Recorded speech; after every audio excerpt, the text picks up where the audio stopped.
जो विश्वास था मोदी साहब पे वो चकनाचूर हो गया है।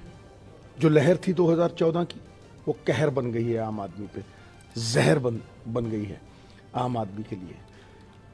मोदी साहब सिर्फ पूंजीपतियों की, बड़े बड़े पूंजीपतियों की कठपुतली बन के रह गए। किसान जब भी 2 लाख रुपए 5 लाख रुपए देनदार होता है, मुनियादी कराते हो, ढोल पिटवाते हो, जलील करते हो, नीलामी करवाते हो। तो अडानी साहब की बिल्डिंगों की नीलामी तुमने क्यों नहीं करवाई? वो देश का पैसा है, 1 लाख करोड़ देनदारी है। तुम लोग प्रेस वाले छापते नहीं हो, पता नहीं क्या तुम्हारी भी सुमड़ी में घूम रही है, मुझे समझ नहीं आता। मैं इतनी बार बोल चुका, चलाओ, बहुत ठोक के चलाओ। सत्य प्रताड़ित हो सकता है, पराजित नहीं होता है।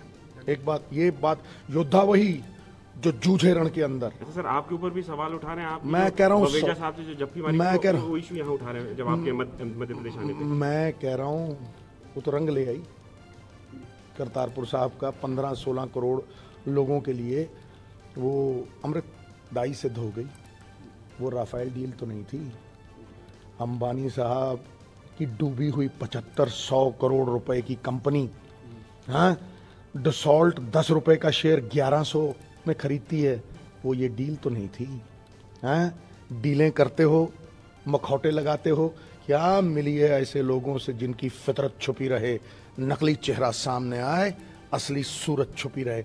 ये नकली चेहरा जो है ना, मुखौटा उतार के फेंक दिया है लोगों ने, याद रखना। बोलो, अंबानी साहब 45,000 करोड़ के देनदार हैं।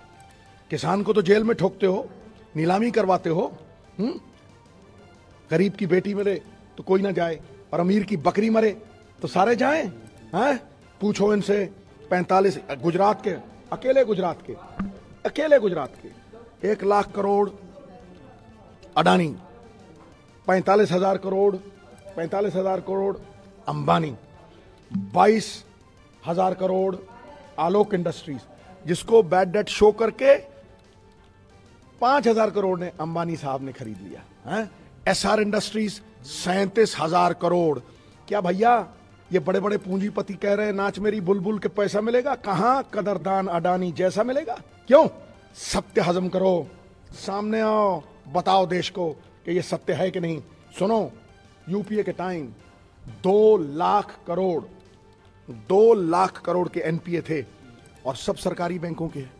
कोई प्राइवेट बैंक का नहीं है मेरे दोस्त, कोई प्राइवेट बैंकों का नहीं है। क्योंकि सरकारी बैंकों में पॉलिटिशियन फोन करता है, दे दो, हमारे दोस्त हैं, हमारे बच्चे इनके वकील हैं, दे दो, दे दिया।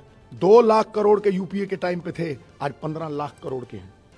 आप उन बड़े बड़े पूंजीपतियों को जेल में क्यों नहीं ठोकते?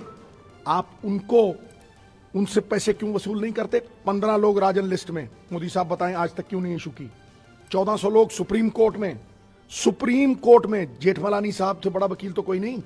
लिंकनस्टाइन बैंक, एचएसबीसी बैंक, स्विस बैंकों में 50% और नोट बढ़ गए। तो अगर आप सोचते थे कि ब्लैक मनी हिंदुस्तान में है, कोई बोरियों में नहीं छुपा के रखता मोदी साहब। ब्लैक मनी जो है कोई मंजों के नीचे छुपा के नहीं रखता। ब्लैक मनी यूरो के रूप में, डॉलर के रूप में, पाउंड के रूप में विदेशों को तगड़ा कर रही हैं, और हमारा रुपया डूबता चला जा रहा है। दूसरी बात, यदि आप कहते थे कि हिंदुस्तान में ब्लैक मनी है, तो 99.3% वापस कैसे आ गए? और अमित शाह जी ने ब्लैक मनी को पर्पल गुलाबी कैसे कर लिया? 735 करोड़ रुपए अमित शाह जी के अहमदाबाद के बैंक में 5 दिन में जमा होते हैं। अगर 1 घंटे में जमा कराने हो ना 2.5 लाख, तो 12,000 लोगों को जमा कराना पड़ेगा। मैं कह रहा हूं 12 लोग थूक से गिनते हैं नोट, वो कोऑपरेटिव बैंक है। 12 लोग जमा करा जाए, मैं टांगों के नीचे से निकल जाऊं। सुन लो और सुन लो, प्रधानमंत्री सुन लो ना, मैं कह रहा हूं, सुन भैया, किसी इंडिविजुअल से कुछ करवा दो, उसका कुछ फर्क पड़ता है? मैं उनकी माता जी का आदर करता हूं, लेकिन मैं भारत माता का भी आदर करता हूं, जिसका चीरहरण हो रहा है। यहां रेप 21% बढ़ गए, यहां 15 करोड़ रेप है। मध्य प्रदेश नंबर 1 आ गया। छत्तीसगढ़ में 27,000 औरतों को अगवा करके मंडियों में बेचा गया। बेटी पढ़ाओ बेटी बचाओ, क्या तथ्य रह गए इनके? 15 साल पुरानी गाड़ी है ये, धुआं मार रही है काला। लोग कह रहे हैं बदल दो इसको। ये मृग तृष्णा थी कि ये होगा। देखा ना मृग तृष्णा, पानी यहां है। 15 साल इस मृग तृष्णा में गुजरे, लेकिन आज सच्चाई सबके सामने आ गई। और नवजोत सिंह सिद्धू सिर्फ सच के लिए लड़ता है। सुन ले, बात बड़ी तगड़ी कर रहा हूं मैं। योद्धा वही जो जूझे रण के अंदर। मित्र वही जो समय पे काम आए, योगी यति, मानव की मति, सत्य के मार्ग पे चल के ही परम पद पाए। पूछो नरेंद्र भाई मोदी से, लगाते हैं गांधी साहब की ऐनक, बनाते हैं पटेल साहब का पुतला, ठीक है कि नहीं? बहुत अच्छी बात है। लेकिन गांधी जी जब कोई निर्णय लेते थे आंख बंद करके सोचते थे कि भाई मेरा निर्णय का कतार में जो आखिरी आदमी खड़ा है, बेहाल है, उसको कैसे असर करेगा? किसान बर्बाद, आम आदमी बर्बाद, आबाद कौन? अडानी। क्या अंदर की बात है, क्या लक्ष्यकोजी बात है ऐसी कि भाई आप इनको कुछ नहीं कहते, किसानों को अंदर ठोकते हो, किसानों की नीलामी कराते हो, हैं? अपना कोहड़ बढ़ता जाए, दूसरों को दवा बताए। आपने 2,70,000 करोड़ रुपए इन अमीरों के माफ कर दिए, उसे कहते हो इंसेंटिव, और किसान को देते हो अगर 5 रुपए तो उसको कहते हो सब्सिडी। क्यों कर्जे माफ नहीं किए तुमने? और तुम्हारी फ्लैगशिप प्रोग्राम्स जो हैं, मेरे पास देखो आंकड़े हैं सारे, इनके फ्लैगशिप प्रोग्राम्स जो है, नेशनल स्किल डेवलपमेंट कॉर्पोरेशन 2013 में जो उन्होंने बनाई थी स्किल डेवलपमेंट की, सिर्फ 12% लोग उसमें सेटल हुए हैं। फिर इन्होंने कहा कि हाउसिंग फॉर ऑल, 5 करोड़ लोगों के लिए घर बनाने थे, 25 लाख के लिए बने हैं। कस्में, वादे, प्यार, वफा, सब बातें हैं, बातों का क्या है? क्या है? फरेब है। और ये जो ऑयल है, देखिए तेल के ऊपर इन्होंने 450% ड्यूटी लगा दी, डीजल के ऊपर डीरेगुलराइज कर दिया। यूपीए ने नहीं किया था। ये 56 इंच की छाती से कुछ नहीं होता, दिमाग से सब कुछ होता है। सरदार मनमोहन सिंह ने तब डीरेगुलराइज कर दिया था डीजल को, क्योंकि वो मानते थे कि डीजल जो है वो किसान की लाइफलाइन है। इन्होंने डीरेगुलराइज कर दिया डीजल को। डीजल पे 450 गुना ड्यूटी बढ़ा दी, पेट्रोल पे 211 गुना ड्यूटी बढ़ा। सुनना बड़ी जबरदस्त बात है, ये इनको जवाब नहीं आएगा। जब $150 का एक बैरल था तेल इंटरनेशनल मार्केट में, सरदार मनमोहन सिंह ने 80 रुपए से ऊपर नहीं जाने दिया। सरदार थे, असरदार थे, राइट? फिर इनका 40 रुपए पे एक बैरल आया, $40 पे। तो मोदी जी ने वो फायदा आम आदमी को दिया, 4 गुना सस्ता किया। जीएसटी के एसेंशियल कमोडिटीज के एम्बिट में लाए, 45 रुपए से ऊपर नहीं होता। फायदा किसको दिया?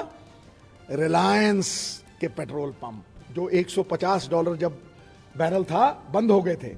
एसआर के पेट्रोल पंप जब 40 पे गया एक बैरल, तो खड़े हो गए रिलायंस के पंप, खड़े हो गए एसआर के पंप। क्यों भाई? अमीर का चिराग जलने दो और गरीब की झोंपड़ी जलने दो। क्यों? कहते तो तुम हो अंत्योदय। पंडित दीनदयाल उपाध्याय की जो स्कीम है वो अंत्योदय, आखिरी बंदा कतार में। तो जब गांधी जी सोचते थे तो वो आखिरी बंदे की सोचते, तो तुम जब आंख बंद करते हो तो तुम्हें अडानी जी दिखते हैं। क्यों भाई? जवाब दो ना, इन बातों का जवाब चाहिए। अब प्रेस वाले भी पता नहीं क्या बात है, सुमड़ी में गुमड़ी है इन लोगों के खिलाफ। चलो बहुत बढ़िया यार, ठोको। मैं तो कहता हूं मत रोको गुरु, ठोको। क्योंकि ये असली चीज जो है, ये असली चीज जो है ये यही है। और मैं आज आपको बड़े मतलब कॉन्फिडेंस से कह रहा हूं कि ये चीजें आम आदमी को समझाने में आम भाषा चाहिए। तुमने एक मिनट, तुमने क्या यार, तुम अपना सवाल उसको रख, वो प्रोब हो रहा है, मुझे पता है तेरे मन में क्या है, मैं अंदर की पूछता हूं। वो जो प्रोब है वो वही बताएंगे। अब सुनो, तुमने कैश को कटघरे में खड़ा कर दिया, लाइन में कौन लगा? गरीब। मैं इनसे पूछना चाहता हूं कि वो किसान जो 300 रुपए में दिहाड़ी करता है, क्या वो चोर है? वो गृहिणी जो 500 रुपए बचाती है छुप छुप के अपने घर वाले से, क्या वो चोर है? क्या वो दिहाड़ी वाला 400 रुपए वाला, क्या वो चोर है? चाय वाले की, ढाबे वाले की दुकान पे काम करने वाला चोर है? 400 रुपए दिन में कमाने वाला? ये इन्फ्लेशन जो है ना, रुपया नीचे गिरा और डॉलर, पाउंड, यूरो तगड़े हो गए, ये इन्फ्लेशन का असर उस गरीब पे पड़ता है जो 400 रुपए कमाता है, क्योंकि उसके 400 रुपए की वैल्यू 100 रुपया रह जाती है। जो उसको 400 रुपए में 10 चीजें मिलती थी, एक नहीं मिलती। और अगर 90 लाख करोड़ जो मोदी साहब कहते थे वापस आते, तो भैया 90 लाख करोड़ अगर वापस आते तो चिप्स का पैकेट जो गरीब को 30 रुपए में मिलता है, 3 रुपए में मिलता है। ये बातें समझानी बहुत जरूरी हैं। तुमने उस लोग समझाने के लिए आप लेट, मैं क्यों लेट आया? मैं देर आया दुरुस्त आया, जब बुलाया ठां करके आया। और दूसरी बात, ये इन लोगों ने सुमड़ी में गुमड़ी बना रखा था, माया जाल बुन रखा था, इनका माया जाल टूट गया।